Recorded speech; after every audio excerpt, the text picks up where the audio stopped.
I was an unusual medical student back in Guadalajara. I wasn't the best and I wasn't the brightest, but I was diligent. I completed everything as if I just had one shot, and I didn't take anything for granted. I really impressed one of my professors with my work ethic, so much so that I got a personal recommendation to work as an assistant for a Dr. Sodto. This was years ago.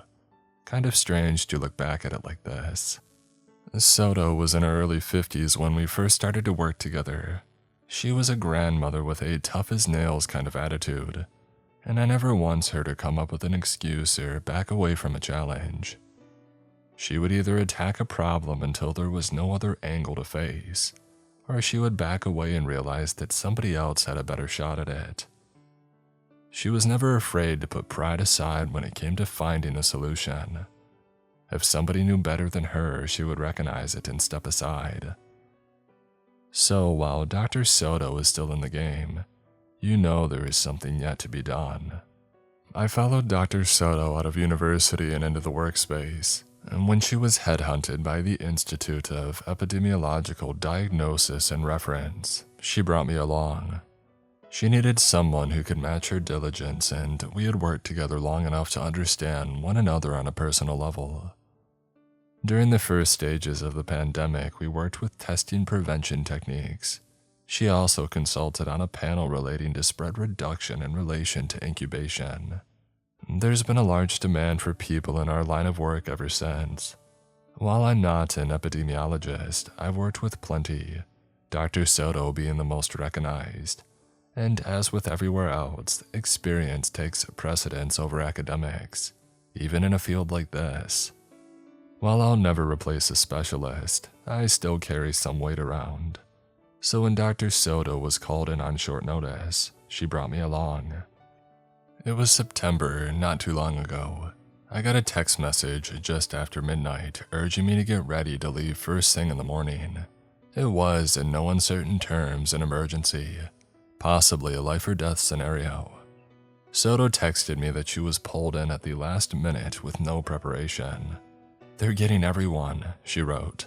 "It's a national level response." A van pulled up at 3 in the morning. 2 armed men knocked on my door, demanded my identification, and escorted me out of the building. I relaxed a little when they apologized about the indiscretion, but I couldn't help but be a bit rattled. I was taken to an airport, driven straight through security, and escorted onto a plane. Before entering, they took away my cell phone and laptop. There were about 24 other people there, some which I recognized from past lectures and conferences. These were experts and professionals, far above my level. The flight left for Durango at 5 a.m. When we landed, we were ushered onto a bus with little to no fanfare. There were no answers to my questions or anybody else's for that matter. We were just told that it was a medical emergency and that we all needed to get on site. But just talking amongst ourselves, we figured out a couple of things. People were being called in from all over. There was me and Dr. Sodto, but there were people from the Secretariat of Health, the Federal Commission for the Protection Against Sanitary Risk, the Mexican Social Security Institute, the Secretariat of National Defense, the Civil Defense, and the Secretariat of Environment and Natural Resources. Some were called in to help coordinate response groups, while others were there as experts in their field or as consultants. What was common among all of us was our experience in dealing with large-scale containment and quarantine procedures. We went to a small community in the eastern Durango region called Los Suzulas.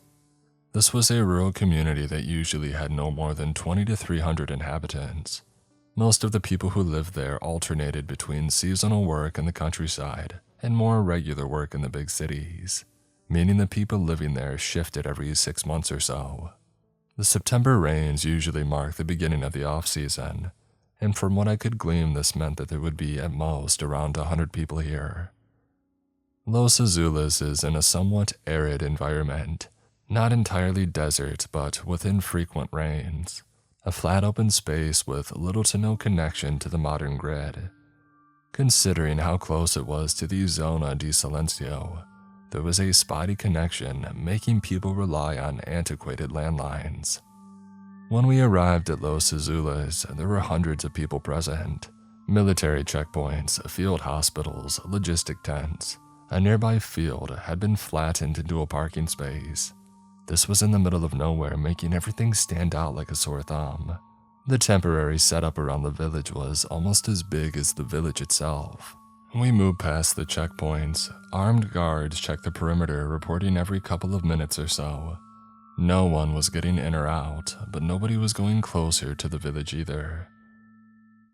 Stepping off the bus, I was immediately taken aside by Dr. Sodto. I could tell that she was stressed, her graying hair was a mess, and she had already taken off her jewelry. That meant that she was ready to get her hands dirty. I threw a barrage of questions at her, but she could barely hear me over the angry chatter of the other academics. Everyone was upset, but it was hard to tell about what. I caught a couple of stray comments as I was dragged through the makeshift camp, ending up outside a yellow quarantine tent. Sodto tapped my chest, pointing to the equipment. "Suit," she said. "We're going in, now." Equipment checks, procedure walkthrough, decontamination, airlock. We rushed through it. And then there was a moment of silence, a little peace, as just the two of us stepped through the yellow tent. "We count 63 people," Sodto said, "all non-responsive." "Unconscious?" I asked. "Do we know the timeline?" Antibacterial lamps rotated with a sharp hum. I was having trouble adjusting to the suit. It was a bit too large. "About 36 hours, she answered. "No airborne toxins. We're testing for bacterial infection, possibly a virus." "Any symptoms?" She shrugged a little, shaking her head. "Maybe paranoia." We followed a dirt path up towards the main buildings, about 24 in total. I could see other people in hazmat suits walking around with testing kits. One of them was wielding a chainsaw, and I could hear someone using one further in. "Some of the houses are barricaded," Sodto explained. "They're still trying to get in." "How many people are unaffected? And do we have any witnesses?" "No witnesses," she continued. "Everyone's affected." "All of them?" A couple of people were being rolled out on stretchers. I couldn't see any body bags, so at least there were no casualties. Whatever this was, it had a 100% infection rate. It spread through the whole community, and every single person had fallen unconscious. As we started preliminary testing, Sodto took a moment to update me. It had started with a call from a worried relative. Local police had initiated a wellness check only to notice the many boarded-up houses. As an ambulance was called in, it was decided to elevate the issue further. Once it was revealed that it wasn't an isolated incident, it was deemed necessary to quarantine the village. A response team was formed from various government agencies, coordinated by a single director and a panel of experts, one of which was Dr. Sodto. Nothing could be excluded at that point. The cause could have been anything. Doctors were going house to house, breaking open doors and windows with crowbars and chainsaws. Terrified dogs were put into cages by an animal control team. They would be tested too. One by one, people were rolled out of their homes and taken to the yellow quarantine tents. Sodto and I moved one ourselves. A young man, maybe 17 years old. He was sitting on the couch, completely unresponsive, holding a stress ball. The tents were filling up. The director had ordered a complete checkup, looking for either a virus or bacteria.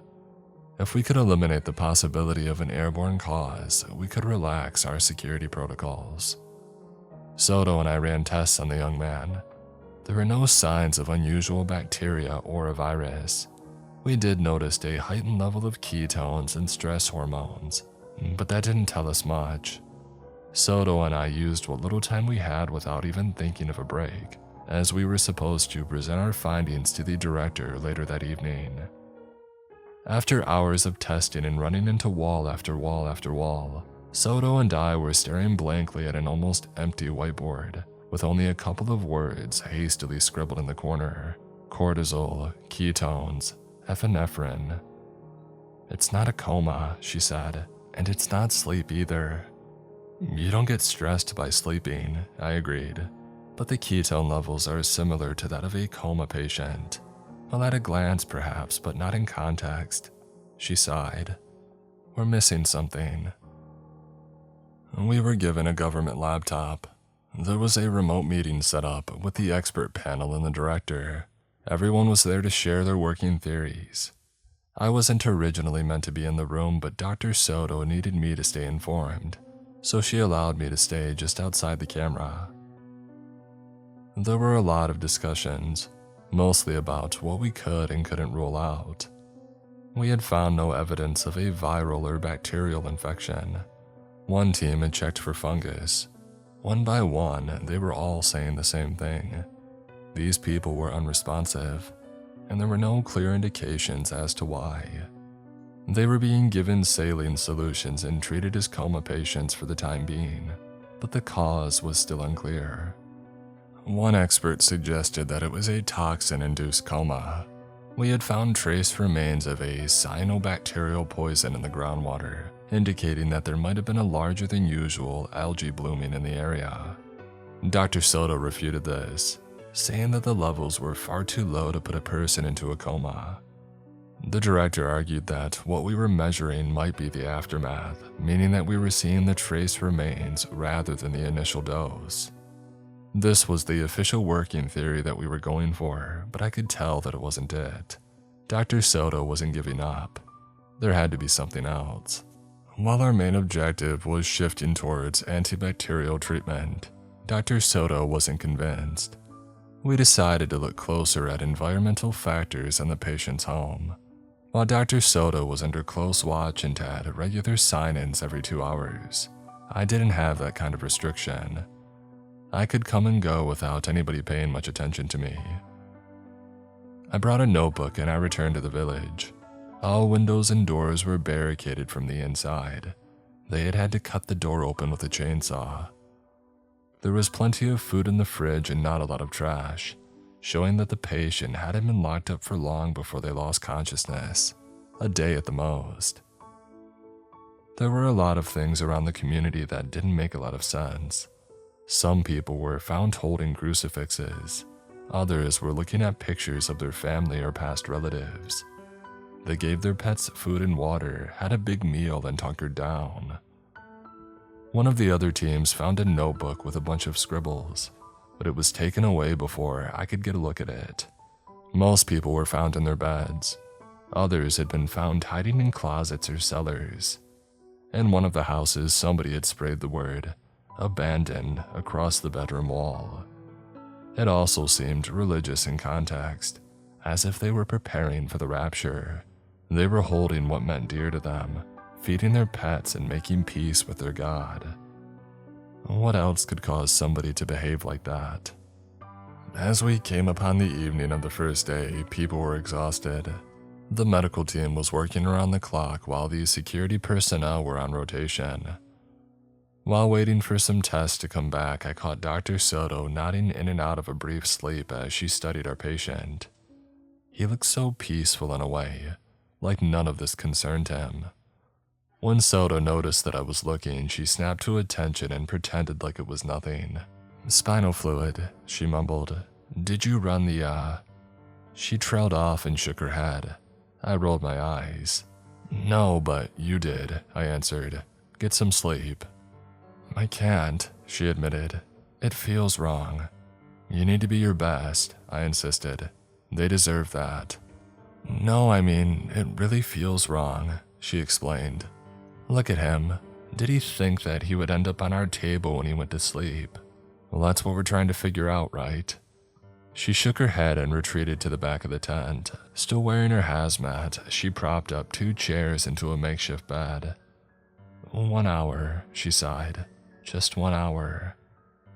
I didn't notice anything at first.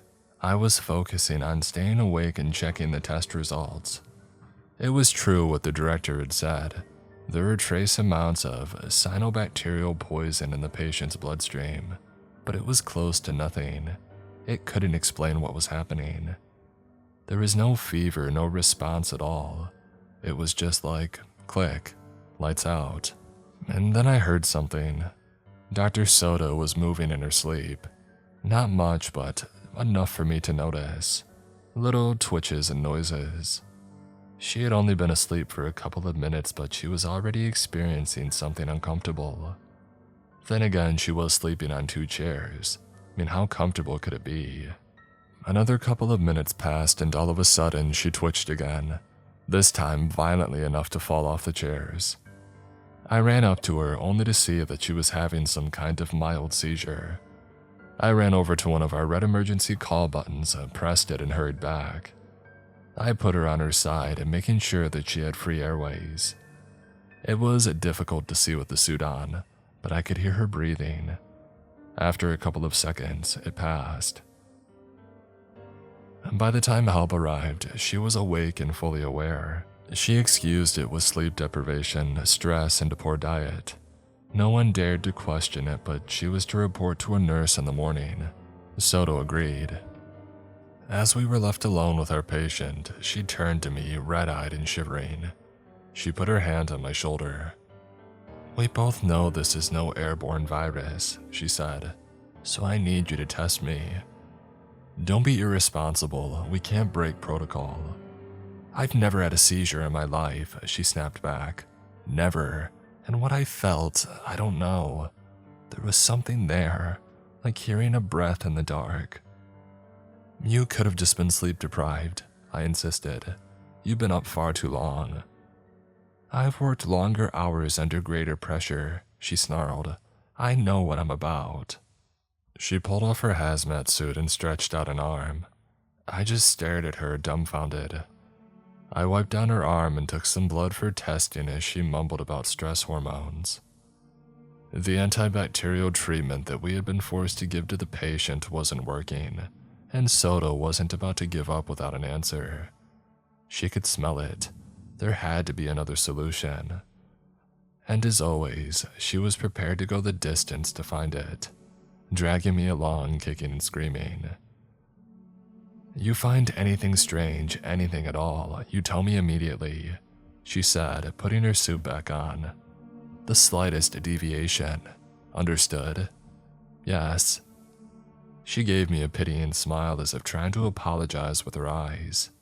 She knew that I was just concerned, but she refused to let that be a hindrance. I made the rounds to some of the other teams to see what they had found. They hadn't noticed that much. A slightly lowered body temperature was the latest discovery.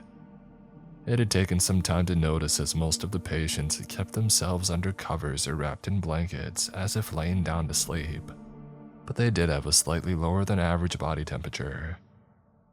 One assistant mentioned finding a phone. Apparently they had gotten access to it, and there were a couple of videos from one of the residents. Nothing that we were allowed to see though, but she had heard about it secondhand. "They talked about hallucinations," she said. "They were worried about something coming from the zone. Magnetic fields, something abnormal. The Zona de Silencio. The silent zone is infamous for many strange occurrences. Cell phone signals being interrupted and garbled. GPS, satellite connections, electronics were often said to be at risk in that area. While Los Suzulas was on the outskirts of the zone, it was still considered to be a part of the general area. We hadn't noticed much disturbance though, but this would just add to the already plentiful rumors. That was probably the reason they tried to do this operation without bringing too much attention. They didn't want to turn this public health hazard into an international spectacle. That made sense to me. But I was stuck on the same line of thought as Dr. Sodto, that this wasn't a toxin-induced coma.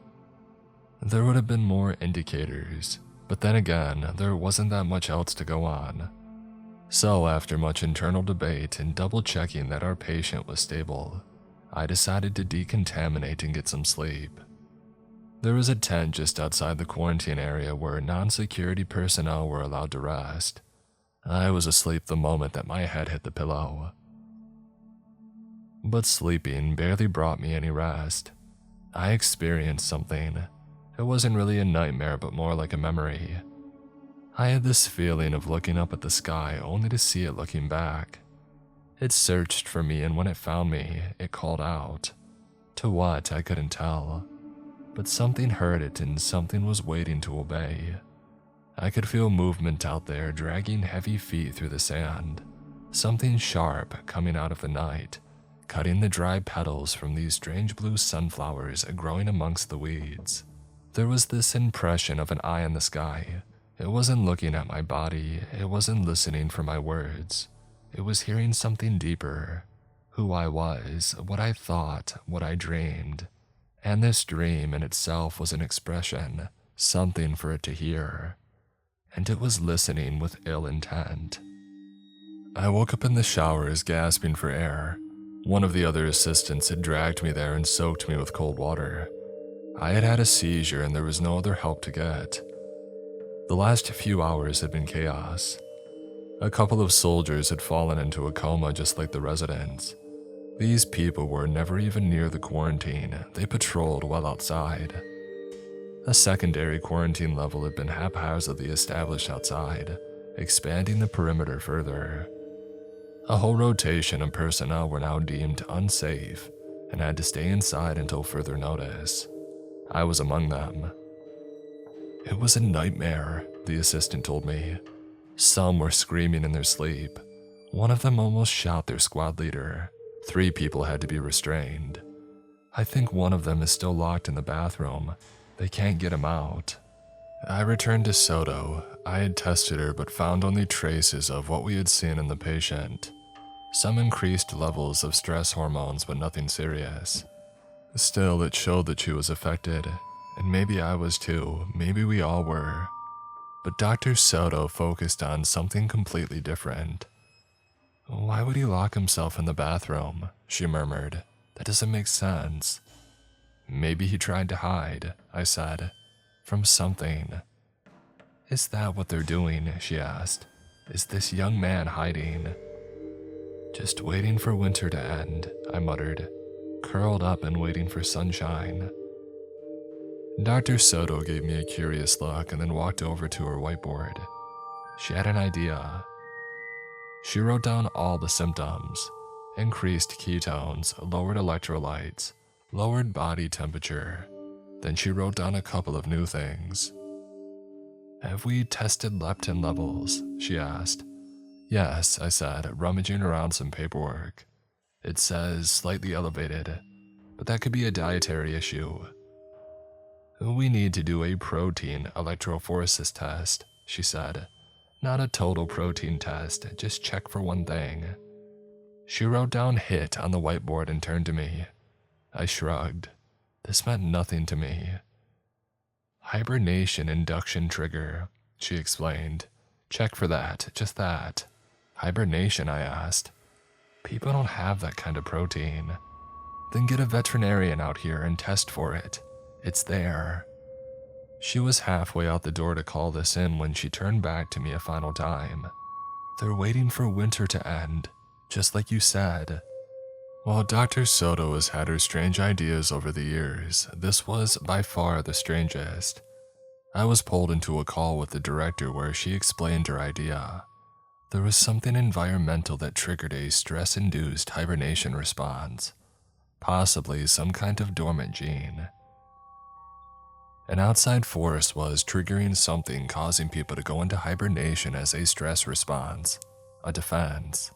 Of course, it was ridiculous. The director instead concluded that it might be an outbreak of something called SOAR, or a sudden onset rest event. If so, it was highly contagious, as they needed to keep it in check. They had already called a specialist from their American colleagues who had more expertise with it. But it didn't make sense.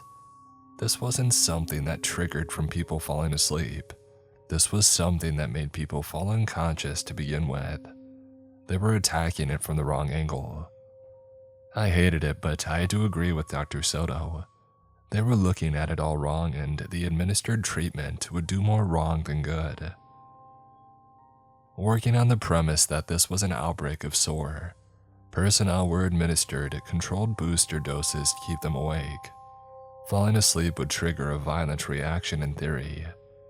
I was given a dose too, and so was Dr. Sodto. We didn't take it though. If her theory was correct, these people were listening to some kind of long-lost genetic trigger embedded in our bodies, a natural defense to some kind of phenomenon that we were yet to encounter. The following night, this was put into practice. Dr. Sodto wasn't given an explicit green light to perform her protein test, but she managed to get a hold of a testing kit anyway and did it herself. While she couldn't positively identify a hibernation induction trigger, she did identify the presence of an unknown protein. This was probably what she was looking for, but she couldn't confirm it yet, but she took it as proof. While Dr. Sodto was working on a treatment plan, I decided to check in on the other teams. Most of them were doing okay, but some were showing signs of paranoia. One of the doctors had fallen into the same coma as their patient, ending up in a cot next to them. People were starting to panic. The armed guards who had been affected were made to surrender their weapons, leaving them exposed and helpless. I saw more than one assistant abandoning their hazmat suit on the floor. What was the point when everybody was already infected? There was a lot of tension in the air. No one knew for sure what was happening, but if the director was correct, this would all pass in about 72 hours or so, as long as we stayed awake. It was late evening and the September rains were gently patting my shoulder. I was passing through the village, watching the abandoned houses. We had gone through all there was to discover and left the doors wide open. It looked like a war zone. I felt something passing through me, a shiver like a touchless wind. It froze my heart, making me gasp for air. I felt like I had been punched in the stomach. I heard cries in the distance, others had felt it too. Lightning. A bolt struck a tree further out into the field with a deafening blast, and in a split second, the night lit up like the middle of the day. In that one moment, I saw something in the field, something tall with long arms dragging through the sand. I was confused for a second. It felt unreal, like I was still asleep. Maybe I never woke up. Maybe I was in a coma or hibernating like the rest of them. That made sense. As a medical professional, I look for things that make sense. I don't look to the fields backing away from shadows in the sand. But now I did. My instinct was to hide. I ran into the first house that I could see and I shut the door. I held it up in the bedroom right next to the spray-painted "Abandon." But unlike the text, I wasn't about to give up anytime soon. I would keep a low profile and wait. I didn't have to wait for long. I had a plan in mind. I tried to visualize it, but as I did, that icy chill passed through me again. Something akin to a breath or a pulse. Something pushing itself inside my mind, listening to my thoughts. It was reacting to me, feeling me, and looking in my direction. There were footsteps outside, long, slow footsteps. Something heavy. It brushed against the side of the building, easily ripping off a wood panel. It poked and prodded against the barricaded windows. It sounded like somebody thrusting a knife at a wooden board, searching for weakness. There were screams in the distance. One in particular stood out. A man yelling a prayer at the top of his lungs. "I see angels," he cried out. "I see angels and I see their ways. I recognize you, blessed saints. I recognize and adore you." Those few words were repeated over and over. Recognize and adore. Then those words turned into a foul, shrieking scream. Something grabbed the door handle and slowly pulled. I could hear the hinges snap. There was no hesitation, no struggle. Effortless. I tried to think of an escape, but trying to visualize it made my stomach turn. It's like my sudden thought made a noise, something that it could hear. Now the footsteps were coming my way. One of the back windows was locked from the inside. I clicked it open and I heaved myself through. I came crashing down into the sand but pushed myself up, gasping for air. It was dark, but I looked back away. The window was very high up, but I could still see something moving inside. I could only see its shoulders. It must have been crouching to fit in there to begin with. For a moment, we noticed one another, and when we did, I felt something. It's like there was a tap in my mind, spilling my thoughts out the back of my head. I felt like a frightened animal. Conscious thought was giving way to fear, and I could feel it happening by the heartbeat. My pulse beat faster, my skin felt warm, my mouth had turned dry. And as I turned to run, something broke through the wall. I only saw it for a split second. At least 3 heads taller than me, covered from head to toe in solid black. Long, sharp fingers like bones or claws. It had no facial features and it made no noise, but it tore through a wall like it was nothing, sending debris and shrapnel flying. It was just a moment, but it felt like minutes. I could feel the texture of the sand under my fingernails. I could feel it sticking to my sweaty palms. The faint smell of dry vegetation stung my nose and colored the back of my tongue. The image of something that I couldn't imagine standing in front of me burned into my mind. And so I ran. I followed a path down to the first quarantine camp. I have a vague memory of seeing others running in my periphery. The man who had been praying was being dragged away, leaving a bloody trail in the sand.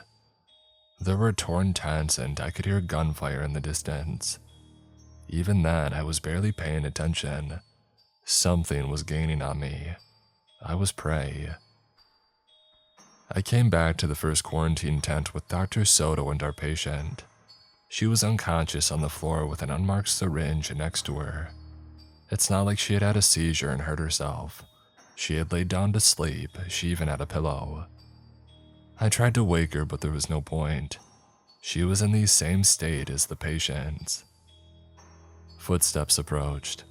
I tried to think, but every time I did, I felt that icy chill. I was struggling to hold on to conscious thought, like a slippery fish.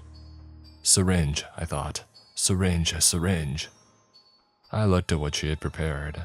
On one side, there was modafinil, a sort of stimulant. It could probably give me the kick I needed to run for help. But there was also cortisol, effectively a stress hormone. She had prepared both. I couldn't think. The footsteps approached. I had to do something. Pick one. But I couldn't make up my mind and I couldn't think.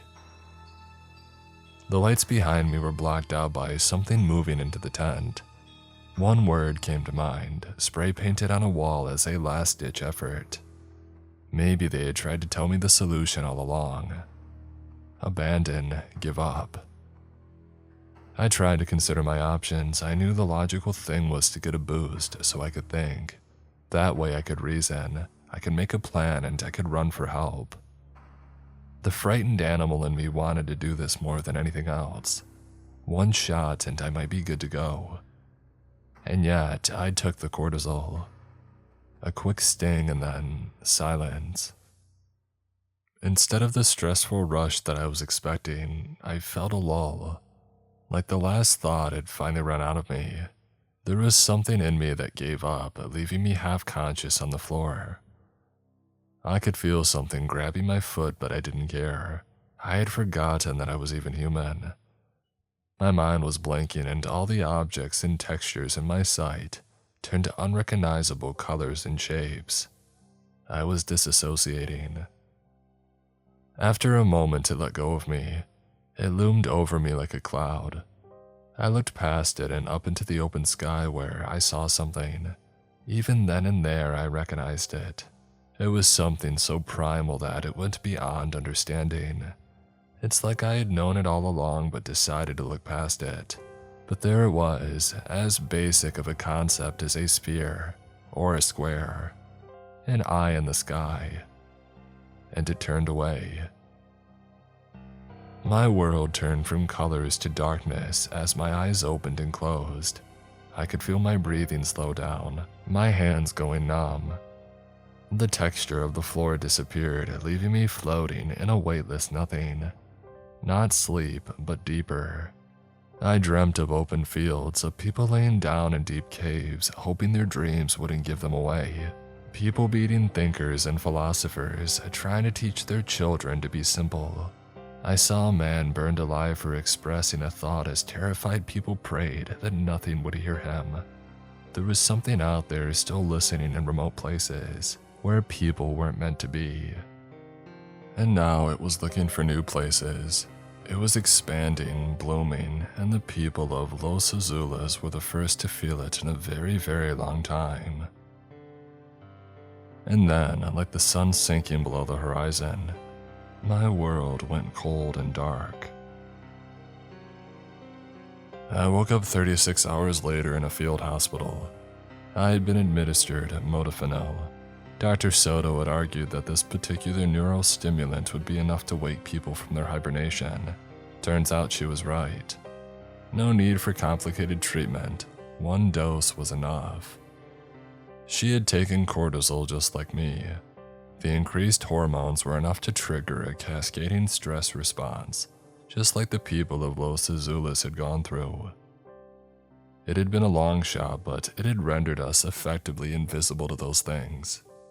It was basically a way for us to hit ourselves over the head hard enough to go to a deep sleep, one where we couldn't be seen or heard. Dr. Sodto was the first person I saw. She gave me a pat on the shoulder. "Winter's over," she smiled. "Time to get up." That night, a total of 21 people had disappeared. They weren't killed, they disappeared. There were a couple of recordings from automated drones showing people being dragged into the dark, kicking and screaming, and they weren't seen again. 2 people died, but these were deemed accidental deaths from crossfire. All 63 people of Los Suzulas survived, our patient included. The animals were tested and returned to the owners. Sadly, they couldn't go back. The government took ownership of that strip of land, claiming it to be an underground military installation. Of course it isn't, it never was. But the effect lingers and people who wander can still feel it. There's no way to prevent it, no way to fight it. The best that we can hope for is to trust our bodies to effectively play dead. There was an outcry from many of my colleagues, but those who cried were silenced. Some had their careers threatened, some were blackmailed. It was clear to both me and Dr. Sodto that we had to cooperate, and so we did. We went the other way asking for compensation and mutual understanding, and they agreed. We were very generously compensated and we signed a contract. I've been quiet about this since. It's an enormous discovery waiting to happen, but it can only be studied in this one instance, in these particular circumstances. We have not been able to trigger that same defense mechanism in any other scenario. It needs that specific threat, and we've yet to find it anywhere but in Los Suzulas. That is, until not long ago. 2 more instances of sleeping people have been recorded, one in Sonora and one in Zacatecas. We weren't given specific locations. There were indicators that it might have happened in other places as well. Some reports going as far north as the southern United States. Ever since, the director has effectively thrown in the towel. As Dr. Sodto put it, "You can't contain this. If it happens, it happens. And it looks like it's going to happen a lot more." Our contract has been voided. There might come a time when this hits the news, but for now, they're keeping quiet. Sometimes it's a chemical spill, a gas leak, a virus. There's a lot of names to give something like this, and it's just people sleeping longer than usual. Doesn't sound too bad. And the people who disappear, well, who can say for sure? No one knows what happens to them. I can't fathom what we're facing. Something that's been here as long as we have. Does it hate us or love us? Where do we go? I don't understand, and I think that's for the best. Maybe we should have left the thinkers behind long ago. Maybe we should have stayed asleep. Maybe the winter is longer than we thought.